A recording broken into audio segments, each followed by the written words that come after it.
Fala do Mengão então, meu parceiro.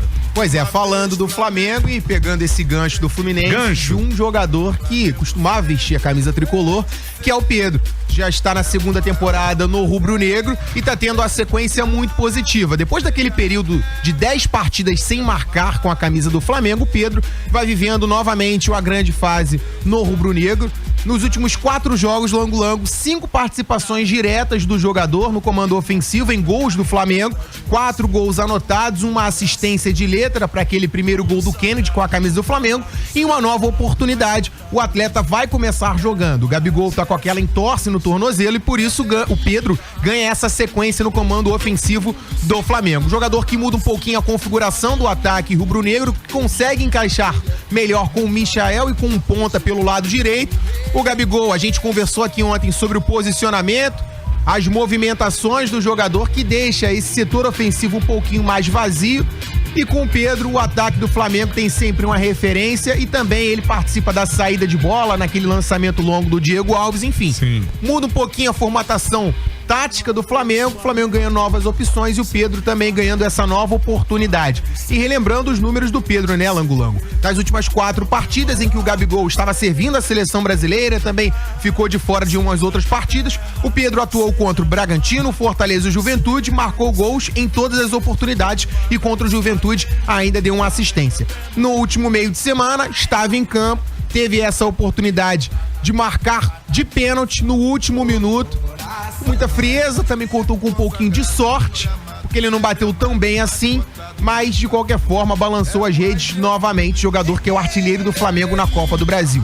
Pedro, portanto, ganhando essa oportunidade no ataque rubro-negro, jogador que tem essa questão com o Fluminense, né? Foi revelado pelo Flu e recentemente num podcast, que não sei se você ouviu, Cantarelli, o Celso Barros, que era dirigente do Fluminense, revelou que ele chorou. Sim, falou que ele chorou pra jogar no Flamengo naquela época em que o Flamengo procurou o Fluminense pra tentar contratar o jogador na temporada de 2019, dando crédito ao Charla Podcast. Opa, bom podcast. Isso, com o Betão e com outro cara que eu não lembro o nome, acho que é Bruno.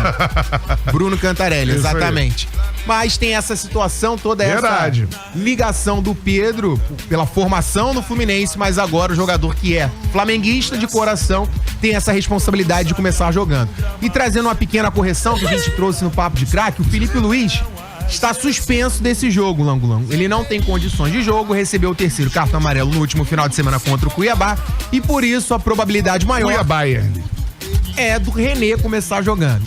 Provável Flamengo, portanto. Sim, não, né? Que coisa. René na lateral. Diego Alves no gol. E o Ramon, Léo? Na lateral direita, Isla, dupla de zaga com Rodrigo Caio e Léo Pereira. E o René na lateral esquerda. Meio de abraço, Arão, Andreas Pereira. Aí uma dúvida, Vitinho ou Thiago Maia. Que dúvida, ataque, Everton Ribeiro, Michael e Pedro. Esse é o provável Flamengo, confiando na qualidade e na boa fase do Pedro no comando ofensivo.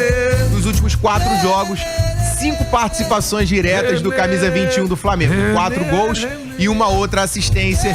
E o René deve ter essa chance na lateral esquerda do Flamengo. O Renato Gaúcho recentemente foi até indagado sobre as chances do jovem Ramon, porque ele não ganha titularidade, porque ele não tem uma sequência. O Renato Gaúcho respondeu de maneira simples: porque o Felipe Luiz é um dos melhores laterais esquerdos do mundo.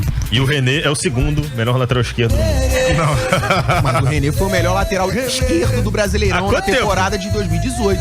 E aí... 2018 eu tava magro. Não, mentira, eu tava gordo. Você está magro agora. Em 2019 chegou o Felipe Luiz. E aí, o Felipe Luiz em primeiro lugar, René... E aí o Ramon.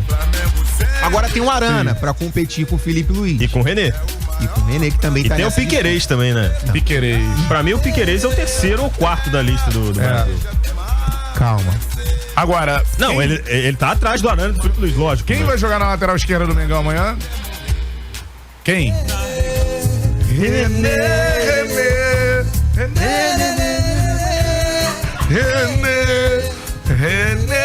Você lembra da última oportunidade do René com a camisa do Flamengo? América Mineiro, né? Flamengo e América Mineiro, que ele ele errou um passe, proporcionou um contragolpe, que saiu o cruzamento e ele perdeu na cabeça pro jogador, que o Alê do América Mineiro. Vitor Costa, René vai pro jogo. Cara, o Renato, ele tem uma estratégia de condução de grupo que ele coloca na frente alguns jogadores que são mais tarimbados em relação aos mais jovens, pura e simplesmente para não perder o grupo, digamos assim, né? O René é um deles, o Isla é um deles, o Isla que não vem apresentando um futebol compatível com a titularidade do Flamengo, porém é sempre titular. Não vem apresentando, mas contra o Atlético Paranaense foi bem. Sim, então, o Renato ele dá confiança para esses jogadores, né? Você pode concordar ou discordar, mas é a estratégia, é o método que ele usa. E assim ele recuperou vários jogadores no Grêmio. A passagem dele no Grêmio foi dando confiança para atletas como esses. O Cortez, por exemplo, acho que é o maior exemplo disso, né? O Cortez saiu do São Paulo muito mal. Não tinha ido tão bem na reta final da passagem dele pelo Botafogo.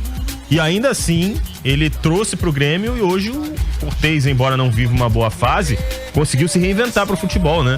Léo Moura, com quase 40 anos, jogava com ele com frequência. Cara, o Jael jogou contra o Real Madrid na final do Mundial, cara. Jael, o Cruel.